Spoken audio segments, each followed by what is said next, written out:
our people could if we could be cured of our slave mentality that was indoctrinated into us during slavery, we would realize that just as the white man can do these things for himself and his kind, we can get together in unity and harmony and do the same thing for ourselves and our kind. Must be built, because in the minds of the majority of our people today, Africa is too far away. So the only way you and I can point them in that direction is build new bridges.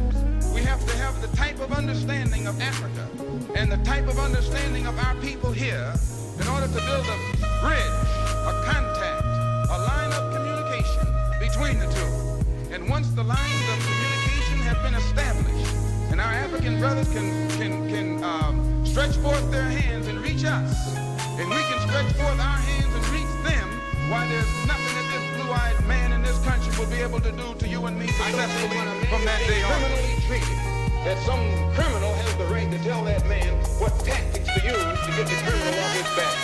When a criminal starts misusing me, I am going to use whatever is necessary to get that criminal off my back.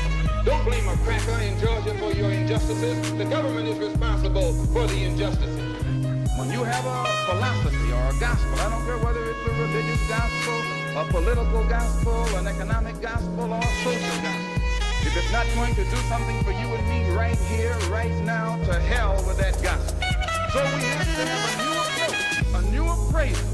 And this new appraisal and new approach has to be in tune with the reality of the conditions that we are in after having been thoroughly brainwashed by this blue-eyed white man.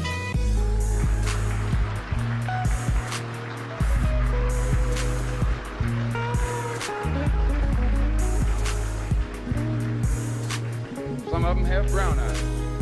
The desegregation decisions and other type of legislation and Supreme Court decisions depends upon changing the white man's mind. Negroes today with no badge or no white skin or no white sheep or no white anything else. The police the same way. They put their club upside your head. Only disciplinary and then record turn the around officer and received accuse you was a written of reprimand for attacking turning off that recording equipment. Flowers was charged with battery on a law enforcement officer. Against the Negro follows the same pattern. They attack you, bust you all upside your mouth, and then take you to court and charge you with assault. What kind of democracy is that?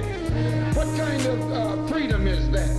What kind of social or political system is it when a black man has no voice in court, has nothing on his side other than what the white man chooses to give him? My brothers and sisters, we have to put a stop to this. And it will never be stopped until we stop it ourselves.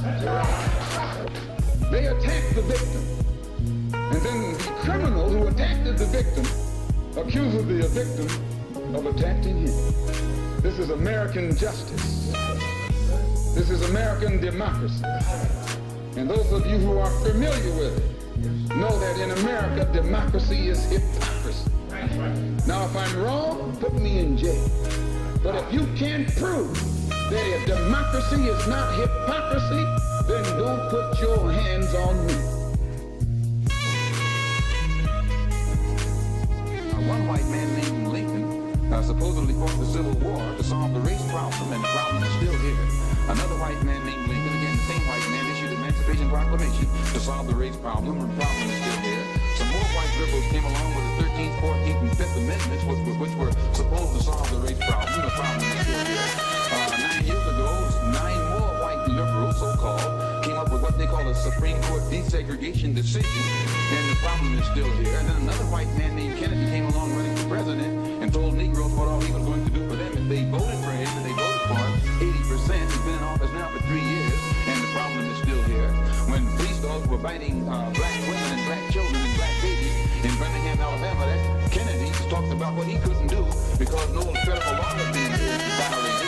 And as soon as the Negroes exploded and began to protect themselves and got the best of the crackers in Birmingham, then Kennedy sent for the troops. And there was no, he didn't have any new law when he sent for the troops when the Negroes erupted than he had at the time when whites were erupting. So we are within our rights and with justice, with justification, when we express doubt concerning the ability of the white man to solve our problem, and also when we express doubt concerning his integrity, concerning his sincerity.